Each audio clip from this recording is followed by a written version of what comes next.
हम पहुंचाते हैं आप तक हर खबर।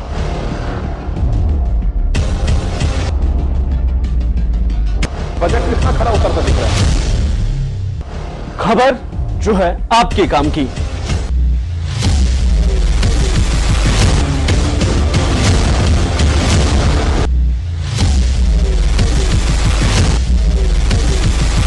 खबरें जो जुड़ी हैं शिक्षा, रोजगार और मनोरंजन से। जन टीवी, जन जन की आवाज।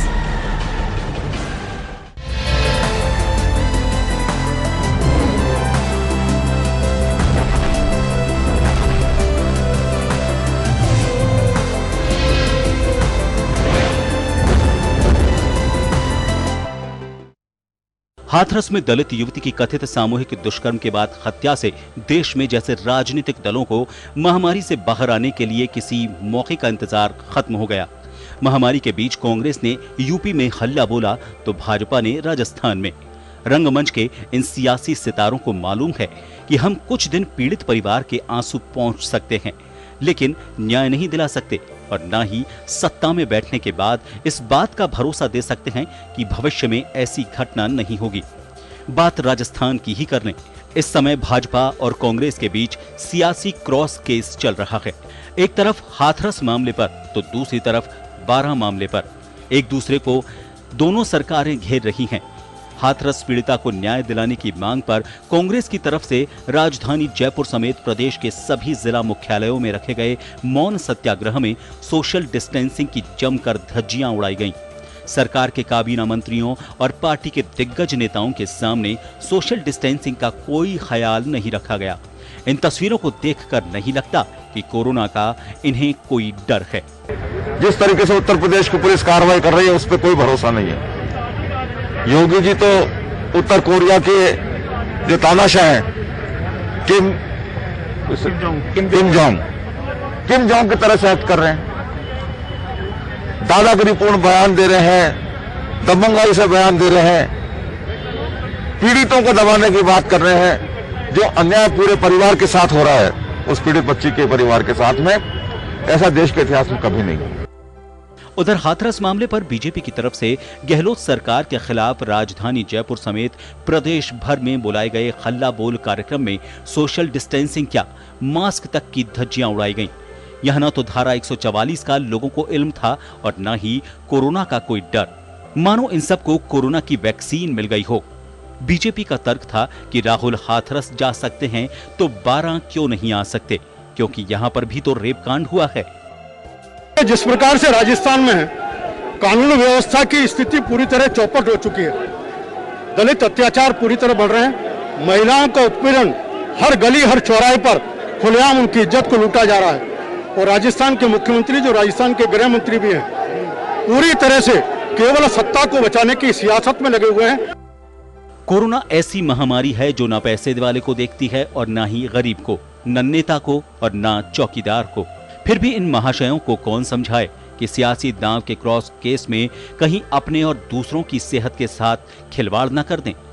वक्त बहुत लंबा है, राजनीति के अवसर बहुत आएंगे, लेकिन जो मुहिम सियासत के लोग चला रहे हैं उस पर तो उनको कायम रहना ही चाहिए। इससे आपका, समाज का, प्रदेश का और देश का तभी भला हो पाएगा जब आप और हम सजग रहेंगे। ब्यूरो रिपोर्ट, जन टीवी, जयपुर।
मैं हूं योगेंद्र, आप देख रहे हैं खास खबर। खास खबर में हम बात करेंगे देश में इस वक्त राजनीतिक दलों के सामने लगता है कि अपनी सियासत के लिए कोई भी प्लेटफॉर्म तलाशा जा रहा है। एक तरफ तो ये कहा जा रहा है कि कोरोना की महामारी से लड़ने के लिए सबको एकजुट रहना जरूरी है।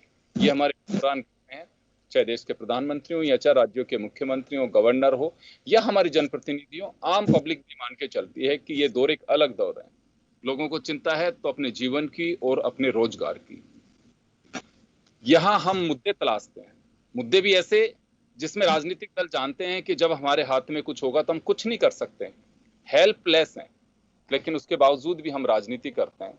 और वो भी करिए, हम कहते हैं कि प्रदेश में धारा 144 लगी हुई है, लेकिन जिन लोगों से उम्मीद की जाती है वही धारा 144 तोड़ते हैं। जिनसे उम्मीद की जाती है कि शायद मास्क लगाएंगे, सोशल डिस्टेंसिंग का पूरा ख्याल रखेंगे, वही तोड़ते हैं। अब अंदाजा लगाइए, चौकी के एक मजदूर से आप अपेक्षा करते हैं कि आप सैनिटाइजर साथ में रखिए, मास्क लगा करके रखिए, लेकिन जिन लोगों से उम्मीद और अपेक्षा की जाती है उनके हालात क्या हैं आप स्क्रीन पे देखिए। मैं राजस्थान की बात कर रहा हूं। हम इसे क्रॉस FIR भी कहें तो क्रॉस केस जिसे कहा जाता है, वो भी कहें तो कोई अतिशयोक्ति नहीं होगी। एक पार्टी मौन धारण करके और सत्याग्रह कर रही है तो दूसरी पार्टी सड़कों पे उतर रही है, और दोनों की स्थितियां देखिए आप, और हेल्पलेस जिसे कह सकते हैं उस पोजीशन में है। एक राजस्थान की घटनाओं को लेकर के कोस रहा है तो दूसरा उत्तर प्रदेश की घटनाओं को लेकर के कि राहुल गांधी जी प्रियंका जी को नहीं जाने दिया, बाद में जाने दिया। ये सब क्या है? इनसे कुछ हासिल हो पाएगा? हम कोरोना से जीत पाएंगे? हम वर्तमान में जीतना ज्यादा पसंद करते हैं और होना भी यही चाहिए। हम अगर भविष्य की उन अर्थों के उन मायनों को अगर इस तरह से जीना शुरू करेंगे कि हमारी सियासत खत्म हो जाएगी, हम करेंगे क्या? तो मुझे लगता है कि राजनीतिक दलों को तय करना चाहिए कि हम किस दिशा में जा रहे हैं। तो चले हम ये आज चर्चा इसी मुद्दे को लेकर के करेंगे। हमारे साथ मिथिलेश जैमिनी जी वरिष्ठ पत्रकार जुड़े हुए हैं, हमारे साथ बीजेपी से पंकज जोशी साहब जुड़े हुए हैं, कांग्रेस से वरुण पुरोहित जी हमारे साथ हैं, और बीएसपी से विष्णु कुलवाल साहब हमारे साथ हैं। सभी का स्वागत है। मैं सबसे पहले जैमिनी साहब आपके पास आना चाहूंगा। पता नहीं हर किसी को ये एहसास हो रहा होगा, लेकिन मैं जो तस्वीरें देख रहा हूं, निश्चित रूप से एक आम इंसान के नाते, एक जर्नलिस्ट के नाते बहुत अंदर से एक तकलीफ है कि आए दिन, और ये भी अभी भरोसा उठ रहा है लोगों का। मैं मानता हूं कि हम सरकारी आंकड़ों में बहुत यकीन करते हैं, लेकिन आम पब्लिक कहती है कि कौन से आंकड़े बता रहे हैं कि खुशी की बात है कि हम रिकवरी रेट में बढ़ रहे हैं, और दूसरी तरफ ये भी कहते हैं कि जयपुर शहर के 3 से 4 पेज हो गए आजकल मौत के समाचारों के। क्या साबित करना चाहते हैं राजनीतिक दल? फिक्र उनको यह है कि हाथरस में घटना हुई, दुखद है, कौन समाज में इसको अप्रिशिएट करेगा? 12 में घटना हुई या सीकर में घटना हुई, कौन उसे अप्रिशिएट करेगा? कोई नहीं करेगा। और ये मालूम है कि जिस दिन हम सत्ता की कुर्सी पे आकर के कोई भी बैठेगा, आज बीजेपी यूपी में सत्ता में है, राजस्थान में कांग्रेस है, यहाँ पहले बीजेपी थी, वहां कोई दूसरा दल था। तो अपोजिशन में जब होते हैं, जब हम तमाम तकलीफों को जनता की आवाज बन करके उठाना चाहते हैं, और जैसे हम कुर्सी पे बैठते हैं वो घटनाएं बहुत छोटी लगती हैं। उनके लिए हम ये देख करके चलते हैं कि मीडिया ट्रायल है, मीडिया वाले चाह रहे हैं, लेकिन वो अंजाम तक पहुंचाया नहीं जाता है। लेकिन इन तस्वीरों को देख करके जैमिनी साहब क्या अपेक्षा करेंगे राजनीतिक दलों से? देखिए योगेंद्र जी, सबसे इम्पोर्टेंट चीज जो है कि जो आज डीजी साहब ने सुबह बयान दिया है वो बहुत कुछ बयान कर रहा है। उन्होंने कहा कि जो पॉपुलेशन इंक्रीज हो रही है और जो इंटरनेट बढ़ रहा है, और थर्ड जो युवा जोश है, वो तीनों पे कंट्रोल करना, अब संस्कारवान पीढ़ी बनाने की जरूरत है। आज डीजी राजस्थान ने जो बहुत अहम बयान दिया है वो क्राइम को कंट्रोल करने के लिए जरूरी है। लेकिन पॉलिटिकल पार्टीज को अब लग रहा है कि कोरोना का 7-8 महीने पूरे हो गए और हम हमारे वजूद की लड़ाई लड़ रहे हैं। आने वाले दिनों में नगर निगम के चुनाव है, और नगर निगम के चुनावों के चलते ही कल कोटा में जो नजारा देखने को मिला कि मास्क जन जागरूकता अभियान, और जगह दौसा में देखने को मिला चांदना साहब की मौजूदगी में, ये सब जो एक नजारा देखने को मिला कि कोरोना की जो गाइडलाइन, एक प्रदेश के 11 जिलों में 144 धारा लगी होने के बावजूद जो ये भीड़ उमड़ रही है, ये कहीं न कहीं टिकटार्थियों की भीड़ है जो आने वाले निगम के चुनाव हैं और जो पंचायत चुनाव में चुनाव जीत गए हैं, लेकिन जिला परिषद पंचायत समितियों के चुनाव होने हैं, तो जिन्हें टिकट चाहिए वो सारे के सारे मिलकर ये तो अब पॉलिटिकल पार्टीज के लिए देखिए, स्टेट की बहुत इंपॉर्टेंट है कि जब आप पक्ष में होते हैं, जब सत्ता में होते हैं, तब आपके सुर दूसरे होते हैं, विपक्ष में होते हैं तो दूसरे सुर होते हैं, जैसा भी आपने कहा। लेकिन इंपॉर्टेंट चीज ये है कि अब इस कंट्री में हर यूथ को अवेयर करने की जरूरत है। और कोरोना को लेके पिछले दिनों 1 लाख मौत इस मुल्क में हो चुकी है, तो कोई भी राजनीतिक दल इसे हल्के में नहीं ले सकते। एक मिनिस्टर, सेंट्रल मिनिस्टर की डेथ हो चुकी है, उसके बाद भी उत्तर प्रदेश ने 2 बड़े होनहार अपने मंत्रियों को खोया है, आजाद और वो। तो कुल मिला के जो कोरोना ने काफी कुछ लॉस इस देश को किया है, और अभी कब कंट्रोल होगा, कोई किसी के पास रोड मैप नहीं है, कोई ऐसा पाइपलाइन में प्रोजेक्ट नहीं है जिससे जो कोरोना से डैमेज हुआ है, जो फाइनेंशियल ग्रोथ डाउन हुई है, उसे कंट्रोल कर ले। अकेले सीकर जिले के आंकड़े आए हैं कि 2184 करोड़ रुपए का नुकसान हुआ केवल एजुकेशन इंडस्ट्री में 7 मंथ में। पिछले जो कोरोना काल में 18 जो वकील हैं उनमें से 12 तो कोरोना से चले गए और 6-7 ने सुसाइड कर लिया है। ऐसे ही प्राइवेट स्कूल्स और कॉलेजेस के टीचर्स ने 15 प्राइवेट कॉलेज स्कूलों के टीचरों ने सुसाइड कर लिया, अपने कई व्यापारियों ने सुसाइड कर लिया। और अब जो किस्तों के ऊपर, मोरिटोरियम के ऊपर जो कहा गया है कि 2 करोड़ रुपए के ऊपर तो ब्याज में छूट दे दी है सुप्रीम कोर्ट में जो हलफनामा दायर किया है, लेकिन 2 करोड़ से बड़े जिनके ब्याज हैं, जिनके लोन हैं, उनके लिए एक प्रॉब्लम क्रिएट होने वाली है। अभी बाजार में कोई पॉजिटिव एनवायरनमेंट क्रिएट हो नहीं रहा है। दिवाली सिर पे खड़ी है, लेकिन जो कारोबारी सोच रहे थे हम दिवाली पे ही कारोबार कर लेंगे पूरे साल का, उनका कहीं नजर नहीं आ रहा है। तो कुल मिला के ऐसी स्थिति में राजनीतिक दल अगर अपनी मर्यादाएं भूलते हैं, चाहे कांग्रेस हो चाहे बीजेपी हो, वो बहुत इंपॉर्टेंट है। जैसे जो ही राहुल गांधी जी के साथ यूपी में हाथरस में वो घुसने लगे, बेइज्जती हुई, तो बिना 144 को भूलकर स्टेट के मिनिस्टर अंबेडकर सर्किल पर आकर बैठ गए, 144 की धज्जियां उड़ाई। तो आम आदमी से हम कहें कि मास्क लगाने पे हमने 30 करोड़ रुपए का हमने जुर्माना वसूल लिया, अरे भला किया आपने जुर्माना वसूल लिया, लेकिन आप लोग जो धारा 144 आपने लगाई है, राज्य में आपकी सरकार है, आप ही उसे तोड़ रहे हैं, जनता को क्या मैसेज दे रहे हैं? मैं वापस मिथिलेश जी वापस आपके पास में आना चाहूंगा, वरुण पुरोहित जी के पास जाना चाहूंगा। पुरोहित साहब, राज्य सरकार ने 144 लगाई, सरकार की अपनी जिम्मेदारी है कि हम उसे फॉलो करें। एक तरफ ये है कि कोई भी अगर कोई फ्यूनरल भी करने जा रहा है तो 5 से ज्यादा नहीं जाएं, क्योंकि 144 भी है, वो एक अंतिम यात्रा है जिसमें, लेकिन लोग फिर भी डर के कोई नहीं जा पाए। दूसरी तरफ जिन लोगों से हम अपेक्षा करते हैं कि कानून का पालना ये लोग कराएंगे, वो खुद ही धज्जियां उड़ा रहे हैं।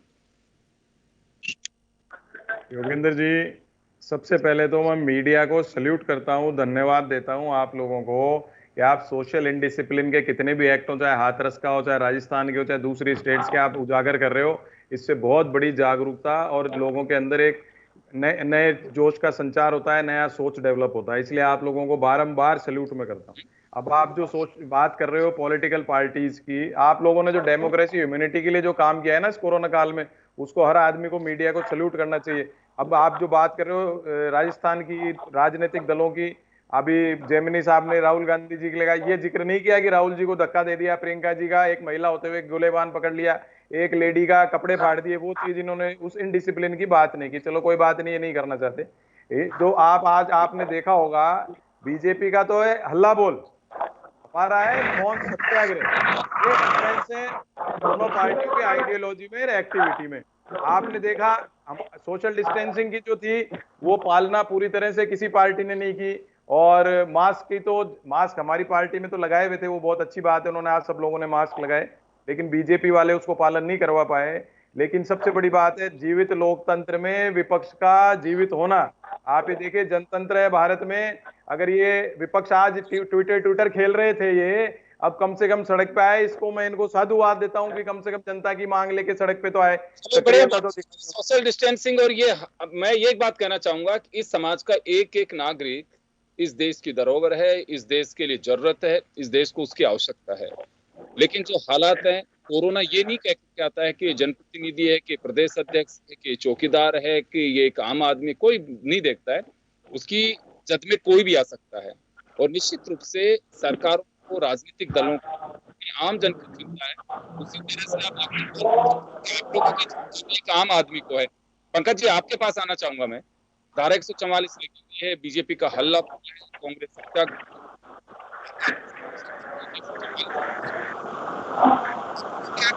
हेलो हेलो पंकज जी, और हम देखिए राजनीति देखिए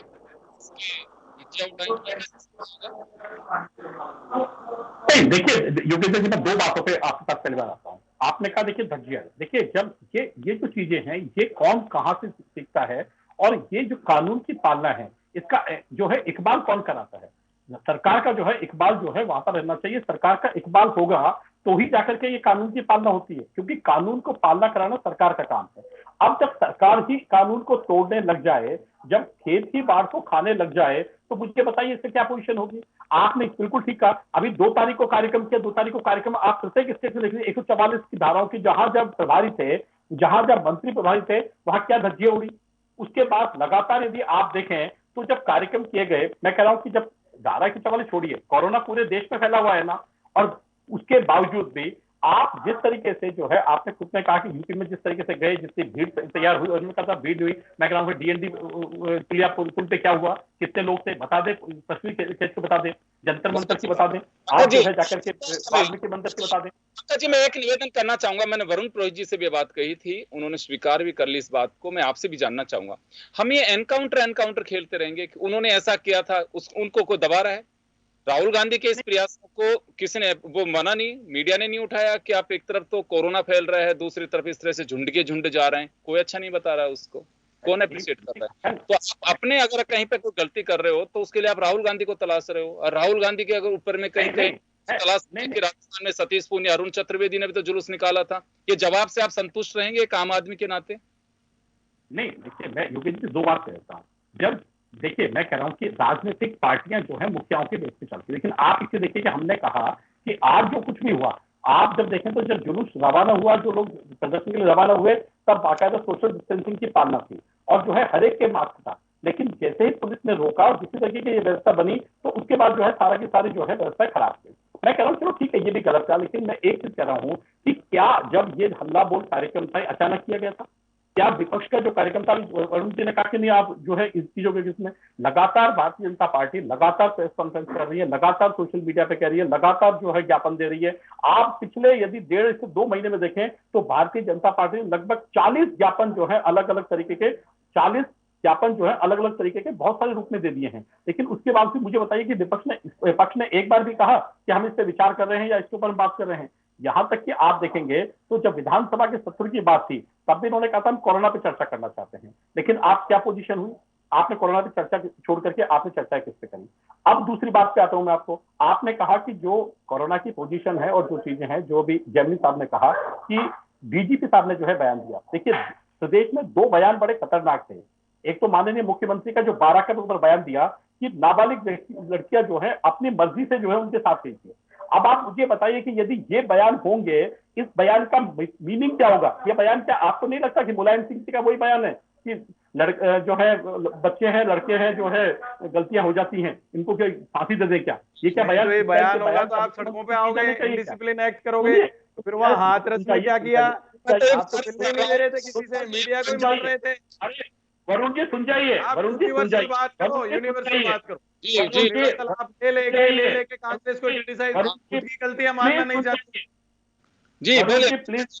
नहीं बोला, पूरी बात मैंने सुनी। मैं बहुत आराम से आपकी बात को कहूंगा, सुनूंगा। मैं अपनी बात आपके सामने कह देता हूँ। अब जो बात की, देखिए बिल्कुल आपने कहा कि जो है जिस तरीके से कोरोना का कहर है, जिस तरीके से कोरोना की पोजीशन है जो है आज जो है जीते हुई, वो बिल्कुल जो है ठीक नहीं थी, हम खुद भी मानते हैं। और पार्टी ने इसके प्रति जो है आज जो है बात भी करी है कि इस तरीके से, लेकिन क्योंकि जब पार्टी जिस तरीके के हालात बन रहे थे, लगातार जिस तरीके की घटनाएं हो रही थी, उसमें जो है जब सरकार नहीं सुन रही थी तो विपक्ष के सामने यही चाहता है। पंकज जी वापस आऊंगा आपके पास में, लौटूंगा आपके पास में, जल्दी लौटूंगा। एक बार विष्णु कुलवाल साहब हमारे साथ जुड़ चुके हैं। कुलवाल साहब, आपके पास आना चाहूंगा। सियासत के लिए बहुत सारे प्लेटफॉर्म हो सकते हैं, और जिस मुद्दे को लेकर के देश में इस वक्त राजनीति गरमाई हुई है, और यकीन मानिए आप लोग खुद मेरे से बेहतर समझ सकते हैं, क्यों आदमी हमेशा आत्ममंथन आत्मचिंतन करता है, उससे बेहतर रिजल्ट कोई नहीं दे सकता। हम जब कुर्सी पे बैठते हैं, क्योंकि आप लोगों की इच्छा है, मैं किसी राजनीतिक दल या उन हुक्मरानों पे बिल्कुल भी सवाल नहीं खड़ा करना चाहता है कि जो जनता के माध्यम से चुनकर आते हैं, लेकिन दुर्भाग्य यह है कि वो कुर्सी में बैठते ही दूसरे रिमोट से चलना शुरू हो जाते हैं। उन्हें वही सब कुछ दिखाई देता है जो पहले की सत्ता को संचालित कर रहे थे ब्यूरोक्रेट्स, पुलिस वाले, ये वहां का तंत्र, वही आपकी दूसरी सरकार को करता है। और उसी चश्मे से देखते हैं, जब आप जन आंदोलन करते हैं, लाल पीठ दिखाते हैं आकर के असेंबली में या दूसरी जगह कि देखे पुलिस ने कैसा मारा, और जब आप कुर्सी पे बैठते हैं तो जिनके माध्यम से डंडा पहले जिनके हुक्म से चला था, वो डंडा फिर आप चलवाते हैं। कोई अंतर नहीं होता इसके अंदर। लेकिन ये तकलीफ की बात यह है कि आप लोगों की फिक्र है इस प्रदेश को, इस मुल्क को। आप कम से कम जिन लोगों को मैसेज देना चाहते हैं कि सोशल डिस्टेंसिंग का पालन करिए, मास्क लगा करके रखिए, आप धज्जियां उड़ा रहे हैं। 144 को बिल्कुल आप बैकफुट पे डाल रहे हैं। क्या है ये सब? कुलवार साहब, आपसे भी जानना चाहूंगा, राजनीतिक दलों को अवसर सिर्फ यही मिलते हैं 5 महीने, 6 महीने, 7 महीने, खामोश होकर नहीं बैठ सकते? देखिए योगेंद्र जी, अभी मैंने इन दोनों पार्टी के नेताओं की बात को सुना। मुझे सबसे बड़ा दुख इस बात का है कि राजस्थान में भारतीय जनता पार्टी को सिर्फ कांग्रेस की बुराइयां दिख रही है, मगर देश के अंदर भारतीय जनता पार्टी को मोदी जी की बुराई नहीं दिख रही। आज व्यापारी के साथ क्या अन्याय हो रहा है, व्यापारी परिवार से ही आत्महत्या कर रहा है। हिंदुस्तान के 70 साल के शासनकाल में आज व्यापारी को आत्महत्या के लिए मजबूर किसने किया? मोदी सरकार ने हमको मजबूर किया। नहीं, लेकिन क्या सब ये जो कुछ चल रहा है अभी, क्या चीज अभी जो कुछ चल रहा है, घटना हाथरस की एक माध्यम बन गई। योगेंद्र जी, अगर भारतीय जनता पार्टी और कांग्रेस, आज प्रियंका गांधी जी वहां यूपी में जा रही है, क्या सोच के क्या बात बोल रही है वो? उनको अगर सीखना है ना कानून व्यवस्था, तो भारतीय जनता पार्टी और कांग्रेस को बहन मायावती से सीखना होगा। वहां पे हमने राज किया, वहां पे कौन सा गेम है हुआ बताओ, एक बता दो। ये आज यूपी में होगा तो ये बोलेंगे, राजस्थान में होगा तो भारतीय जनता पार्टी बोलेंगे। देखिए योगेंद्र जी, आज देश की स्थिति कहां पहुंचा दी, आज देश कहां पहुंच गया। आज व्यापारी के साथ क्या हो रहा है, आज एक नौकर पेश आदमी के साथ क्या हो रहा है, आज एक गरीब के साथ क्या हो रहा है। 1300 किलोमीटर दूर आदमी पैदल मार्च कर रहा है। ये भारतीय जनता पार्टी कांग्रेस को शर्म नहीं आती है? ये लोगों को गुमराह करते हैं, ये धोखा देते हैं। सब रोजाना सुबह इनको पेपर में एक न्यूज छपनी चाहिए, उसके पीछे इनका काम है। एक काम बता दो, सतीश पूनिया ने जब से प्रदेश अध्यक्ष बनाए कौन सा काम किया जनता का? ये सिर्फ गुमराह कर रहे हैं। क्या प्रतिपक्ष में वो तो एक आवाज उठा सकते हैं जनता की, करने वाली तो सरकार है। अजी तो राज्यपाल से मिलते नहीं है, तो राज्यपाल तो भारतीय जनता पार्टी का है ना। तो ये कहने ज्ञापन दे के आए हम, तो ज्ञापन किसको दे के आए? क्या सरकार को ज्ञापन दिया क्या इन्होंने? तो ये फालतू की बातें हैं। ये कांग्रेस और भारतीय जनता पार्टी, ये दोनों का एक ही तरीका है।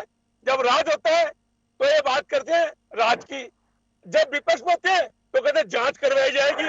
अरे भाई, तो भारतीय जनता पार्टी के नेताओं की जांच कौन करो सामने? जी आ रहा हूँ, वापस आ रहा हूँ आपके पास में। मिथिलेश जी आपके पास आना चाहूंगा। जैमिनी साहब, मिथिलेश जैमिनी जी आपके पास आना चाहूंगा। देखिए, कोरोना, मैं ये नहीं कह रहा कि हाथरस की घटना पे कोई अफसोस नहीं जताना चाहिए या उस पर चले आपको अवसर मिला है राजनीति करें, उसको कोई दिक्कत नहीं है। लेकिन मैं तो ये कह रहा हूँ कि कोरोना को हम इतने हल्के में ना लें। ये सिर्फ इस वजह से कहा जा रहा है, जो आपने भी कहा कि उत्तर प्रदेश सरकार के दो मंत्री, केंद्र के मंत्री जान गंवा चुके हैं, और ऐसे 1 लाख से ज्यादा लोग हैं जो इसके कारण मौत का शिकार बने, मौत का ग्रास।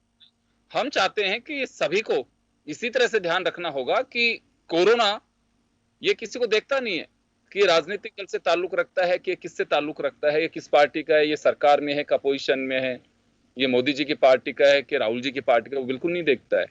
वो अपनी जद इस तरह से पकड़ करके रखता है, जो उसकी चपेट में आता है त्राहिमाम भी करता है। ये हमें नहीं सोचना चाहिए कि हमारी इम्यूनिटी तो बहुत जबरदस्त है, हमें कुछ नहीं हो सकता। बहुत कुछ हो सकता है। उन लोगों की पीड़ा को आप पूछिए जिन लोगों ने अपने खो दिए इस कोरोना के कारण। तो एक बड़ी पीड़ा की बात है कि अभी भी राजनीतिक दल एक ऐसे अवसर को तलाश रहे हैं जिसमें मालूम है कि कुछ नहीं कर सकते हैं। आप मुझे एक बताइए, जैमिनी साहब आपके पास आना चाहूंगा, हर सरकार वादा करती है, दावा भी करती है कि जब हम सत्ता में आएंगे महिला सुरक्षा हमारी प्राथमिकता होगी, हम हेल्पलाइन चालू करेंगे, महिलाओं की आत्मरक्षा के लिए ये गुर सिखाएंगे, ये क्लासेस चालू करेंगे, ये प्रशिक्षण शिविर लगाएंगे। रिजल्ट देखिए योगेंद्र जी कि एक्चुअली जो हमारे इंडिया के जो संस्कारों में कहीं कमी आई है, 2 या 3 रीजन मैं इंपॉर्टेंट मानता हूं। सबसे एक इंपॉर्टेंट है कि सेक्स रेशो गड़बड़ा गया है, जो पर 1000 जेंट्स पर जो महिलाओं की आबादी है वो कम है, वो भी एक रीजन है। दूसरा, इंटरनेट से जो नीला जहर यूथ में जा रहा है वो एक सेकंड रीजन है। थर्ड एक रीजन है कि हमने जो हमारे नवरात्रों में देवी को पूजा जाता है, कहीं ना कहीं जो आपके बॉलीवुड की जो दीपिका पादुकोण और जो बॉलीवुड की जो बेटियां माल मांगने वाली बेटियां हैं, उन्होंने बेटियों की इमेज एक भोग की वस्तु बना के रख दिया। एक बहुत बड़ा हमारा जो संस्कार था हिंदुस्तान का कि बेटियों की हम चरण पादुका धोकर उनके नवरात्रे में पूजन करते थे, लेकिन कहीं ना कहीं जो मीडिया में जो सिनेमा वाली जो इंडस्ट्री आई, उसने महिलाओं की छवि केवल और केवल उपभोग की बना दी। उसका बहुत बड़ा खामियाजा समाज में हुआ। इसमें कांग्रेस और बीजेपी का कोई दोष नहीं है, ये एक सामाजिक विकृति है, एक मानसिक विकृति हो गई है। मैं वही कह रहा हूँ कि इस विकृति, इस रोग का इलाज करना चाहिए हमें, और हम मुद्दा बनाते हैं उसमें। रेप जैसी घटनाएं, छेड़छाड़ की जैसी घटनाएं, मुझे बड़ी तकलीफ होती है कि राजनीति का उसे मुद्दा बना रहे हैं। जिस जहर काटने की आवश्यकता उसे मुद्दा बना रहे हैं। मैं आपको रेगुलर रखूंगा, लेकिन एक छोटे से ब्रेक के लिए रख रहा हूं। ब्रेक के बाद हम जल्द लौटेंगे।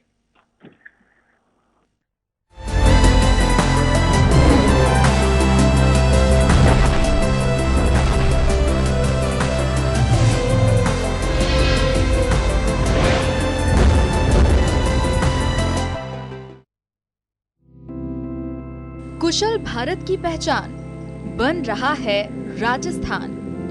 केंद्र सरकार द्वारा अनुमोदित और RSLDC के संयुक्त तत्वाधान में राजस्थान का अग्रणी स्किल सेंटर कंप्यूकॉम फाउंडेशन दे रहा है एक सुनहरा मौका।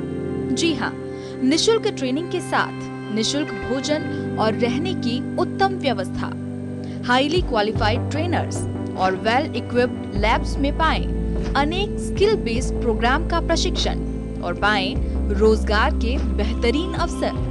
तो आज ही कॉल करें कंप्यूकॉम फाउंडेशन, टोल फ्री नंबर 9314601111। सुरक्षित स्वर्णिम भविष्य की बात कंप्यूकॉम फाउंडेशन के साथ।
खबर जो कभी बताती है सच तो कभी कराती है एहसास।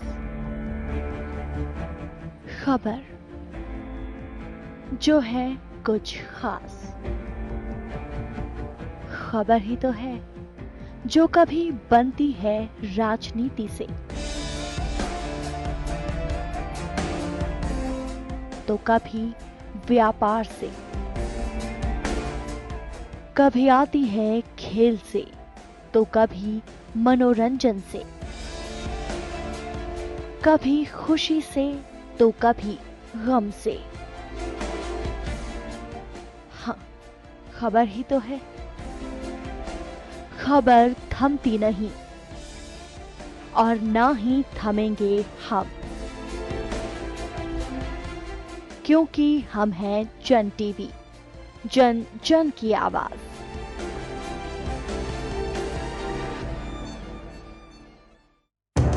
जिंदगी का हर पहलू दिखाता है जन टीवी। शख्सियतों से होती है मुलाकात, बहती है सुरों की गंगा राग और ताल के साथ। मन को पावन करता तीरथ, भुलाता सारा अभिमान। हम करते हैं नारी युग का सम्मान, जगमगाते हैं मनोरंजन का संसार।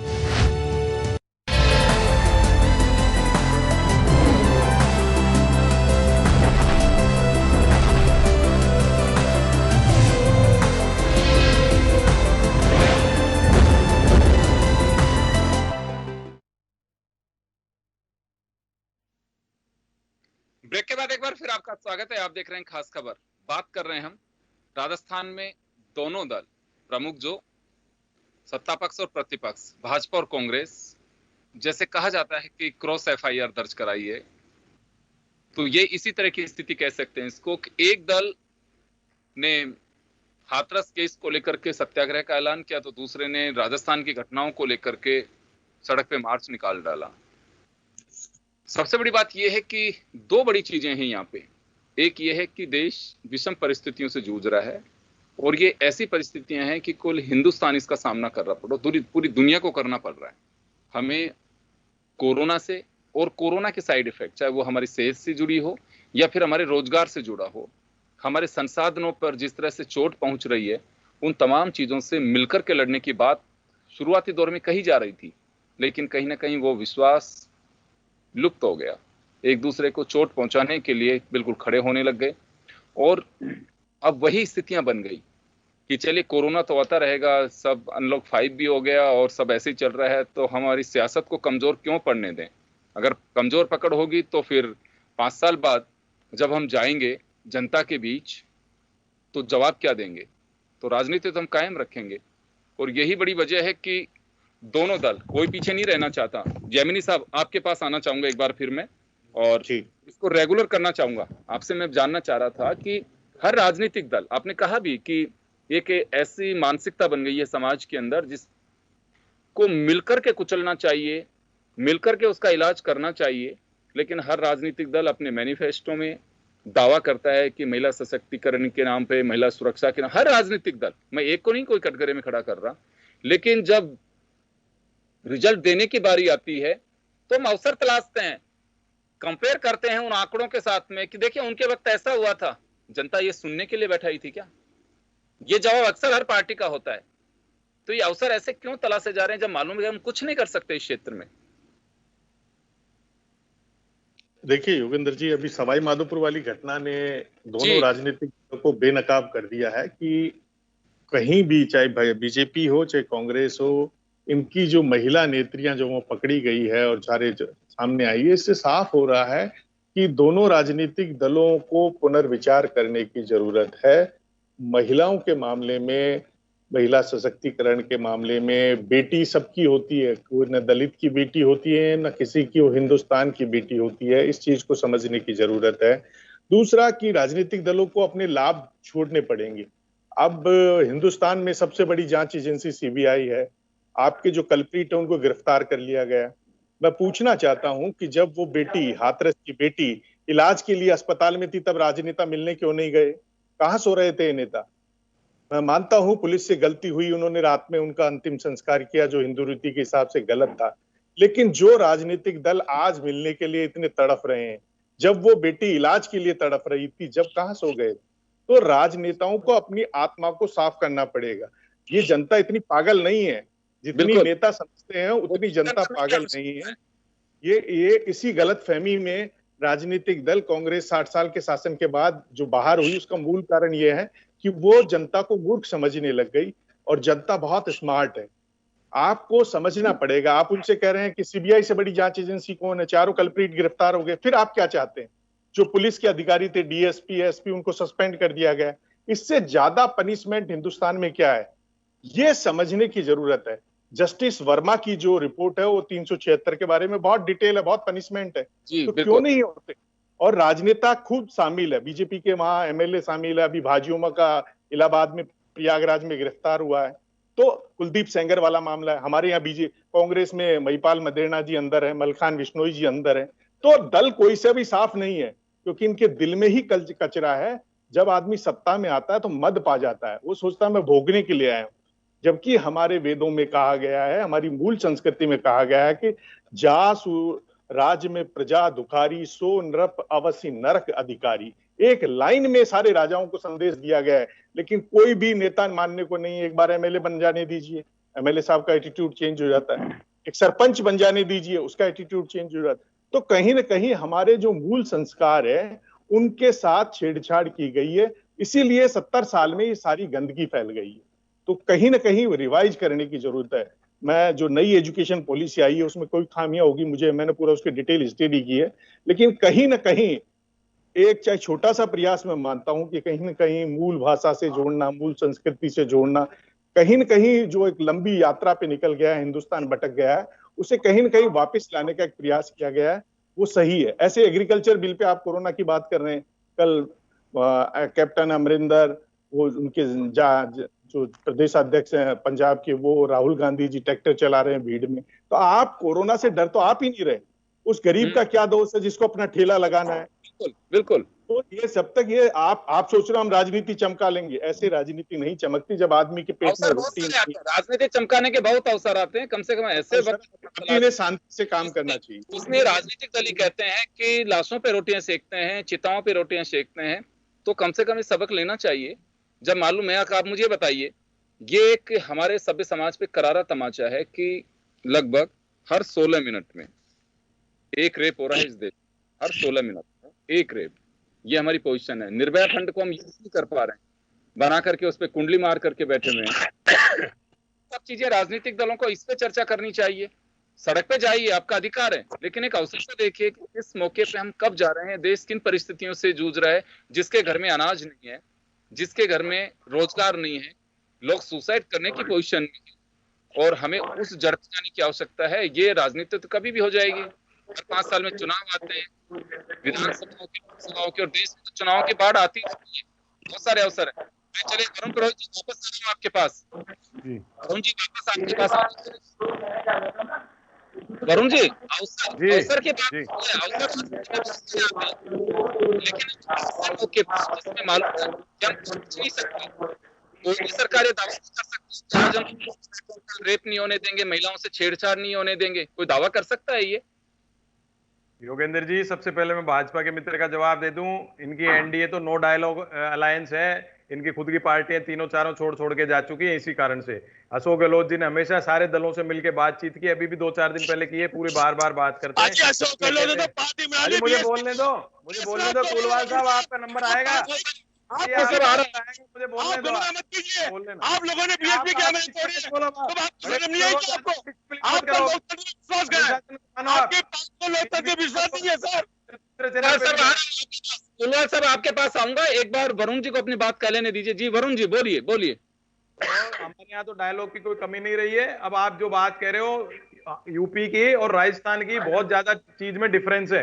राजस्थान में इतना खौफ नहीं पुलिस का, इसलिए ज्यादा केस रजिस्टर हुए हैं। वहां कितना खौफ है आप देख लेते, भीम आर्मी के चंद्रशेखर का आज इंटरव्यू, कितना खौफ है। इसलिए जहां रजिस्टर केस ज्यादा हो रहे हैं, इसका मतलब नहीं कि हमारे यहाँ क्राइम हो रहा है, उसकी बरसना है, उसके खिलाफ जांच होनी चाहिए, कड़ी से कड़ी कार्रवाई होनी चाहिए, उसके लिए सब सहमत हैं। अब आप बात कर रहे हो कंट्रीब्यूशन की, तो वुमेन एम्पावरमेंट बगैर तो ये चीजें सुधर ही नहीं सकती। तो वो तो राजीव गांधी को आप साधुवाद हो, राजीव गांधी जी ने पंचायत राज में महिलाओं को आरक्षण दिया, इंदिरा गांधी ने दहेज हत्या के लिए 498 लाए, उन लोगों का कंट्रीब्यूशन आप भुला नहीं सकते हो।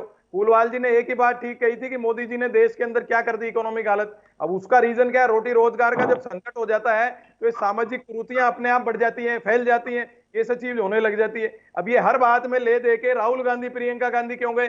प्रियंका गांधी से पुलिस ने बदतमीजी की, राहुल गांधी से की, पत्रकार लड़कियों से की, उस पे कोई नहीं बोल रहा है। इतनी बदतमीजी कैसे की बिगर ऊपर के इशारे के? इन्होंने एक अनुभवहीन बाबा को बैठा दिया है, ऐसा क्या प्रेम है आपके यहाँ पर? अनुभव वाले इतने नेता हैं, उनको क्यों नहीं चीफ मिनिस्टर बनाते हो आप? यूपी के अंदर टेलीग्राफ में भी आर्टिकल आ चुका, आपके पेपरों में ना 12 टाइम्स में आ चुका।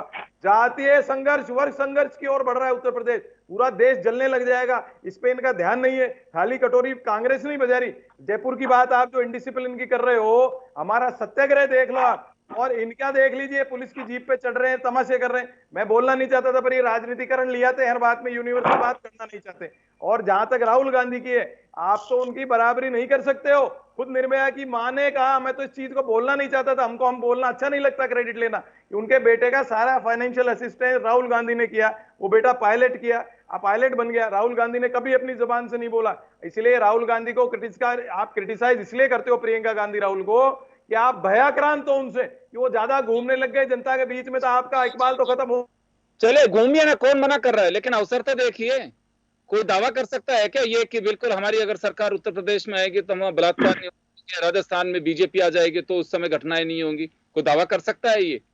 हम कर सकते हैं दावा। यूपी में हमारे साथ बहन मायावती के शासनकाल में एक भी गैंगरेप हुआ तो बता दो, भारतीय जनता पार्टी और कांग्रेस, बता दीजिए ना। ये इनके पास कोई प्रमाण नहीं है। इनके पास प्रमाण होंगे ना योगेंद्र जी, झूठों का पुलंदा होगा इन दोनों पार्टियों के पास। ये सच्चाई है। खुद भारतीय जनता पार्टी ने कहा है कि मायावती जैसा राज कोई नहीं कर सकता। आज मायावती क्यों नहीं बोल रहे? प्रेजुडिस है क्या राहुल गांधी से? इन्होंने क्यों नहीं करी इस बात की बात? कौन है? राहुल गांधी को हमारे पर बहुत थोड़ी, हमारी पार्टी पर। राहुल गांधी हो कांग्रेस का नेता, हमारी पार्टी में नेता नहीं है, हमारी पार्टी में नेता नहीं है, हमारी पार्टी में नेता। हमारी पार्टी को आप लोगों ने गिराई है, राजस्थान की एमएलए गिराई है। आप मुंह से पंकज अरुण जी, कुछ भी नहीं है आपके पास।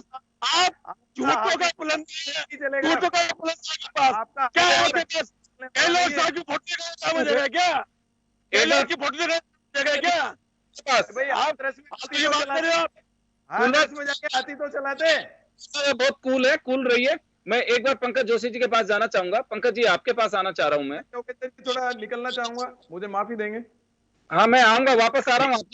2 मिनट सुन जाए आप, 2 मिनट आपके जवाब सुन जाए, 2 मिनट आपके सुनिए, आपके पास लौटूंगा। आपको जल्दी है, कहीं दूसरे चैनल पे जाना है, लेकिन मैं एक बार पंकज जोशी जी से मैं बात करके 1 मिनट के लिए वापस आ रहा हूँ। समय है अभी आपके पास। पंकज जी, आपके पास आना चाहूंगा।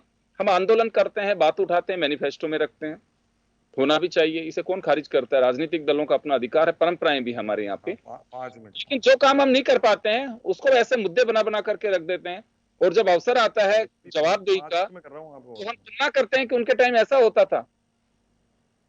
नहीं, देखिए मैं आपको 2 चीज साफ साफ करता हूँ। पहली बात जो है, गरुण जी ने कहा कि आइडियोलॉजी की, मुझे कि साहब हमारे यहाँ आइडियोलॉजी के डायलॉग होते हैं, अशोक गहलोत जी डायलॉग कर सकते हैं। अब आप मुझे बताइए, जनता भी जल्दी भूली नहीं है।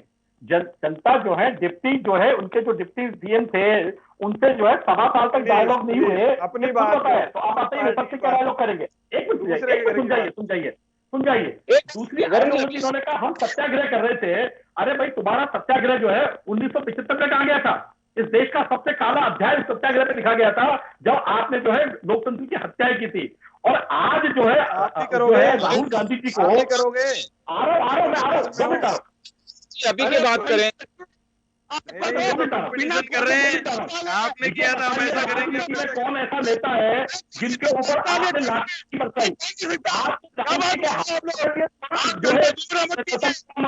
आपने लोगों को बंद किया, 2.5 साल तक जेलों में बंद रखे रखा, जिनकी तड़पने रही।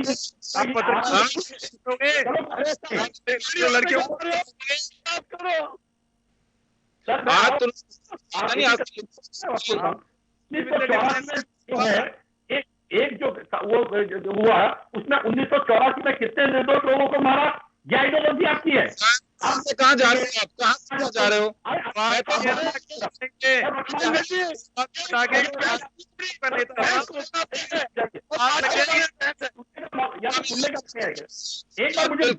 एक मिनट बोल लीजिए, 1 मिनट का टाइम तो मेरा पूरा कर ले दीजिए। आप मुद्दे पे नहीं आ रहे हो? मैं आपका मुद्दे पे आइए। आप आइए। हाथरस की जो है 2 दिन पहले किए, आज 19 केस रजिस्टर हुए। शनिवार को जो है जस्टिस फॉर हाथरस cloud.com जो साइट बनी उसकी आज जांच हुई, क्यों नहीं बोले भाई राहुल गांधी जी और प्रियंका गांधी जी कि साइट किसकी थी, फंडिंग कहां से हो रही थी? दूसरी बात आइए, ये तो फेस सेविंग की बातें कर रहे हो, फेस सेविंग। आप आदित्यनाथ योगी का नाम नहीं लेते हो, क्यों नहीं इस्तीफा मांगते हो? तो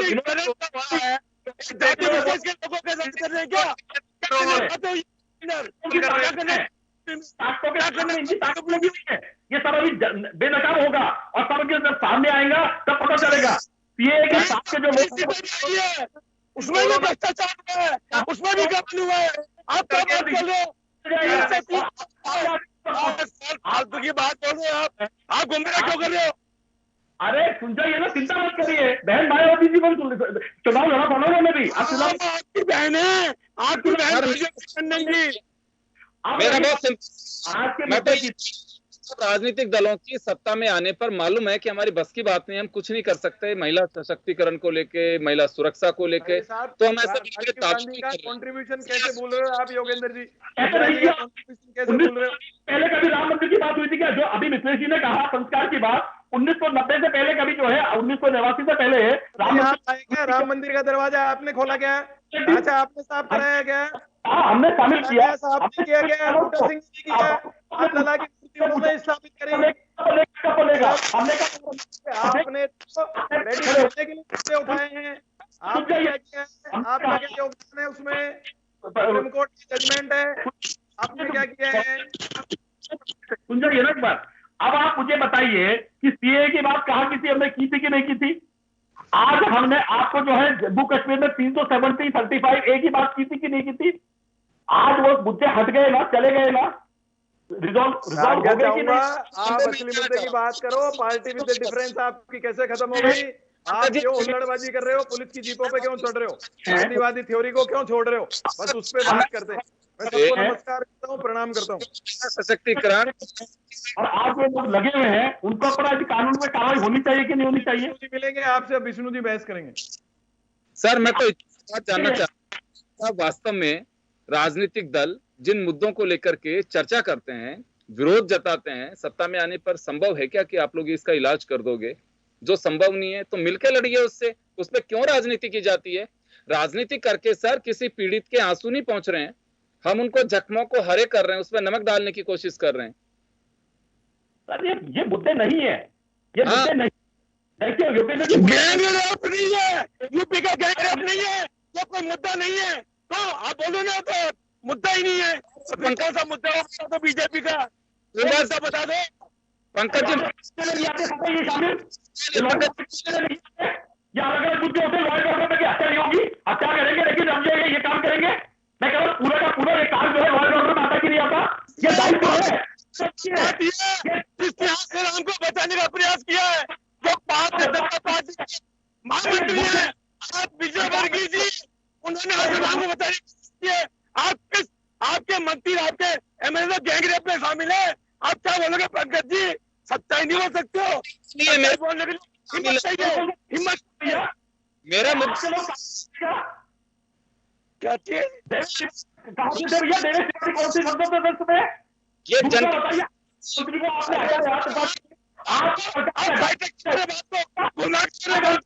अरे सच्चाई नहीं है क्या? आप लोगों को नहीं बचाया, मध्य प्रदेश सरकार ने बचाया। क्या बात बोलते हो आप? और आज क्यों भारतीय जनता पार्टी के पास 5,000 करोड़ रुपए है आसाराम का, इसको आपने जेल में डाल रखा है। तो छोड़ो, बताइए मुद्दे पे आइए, मुद्दे पे मुझे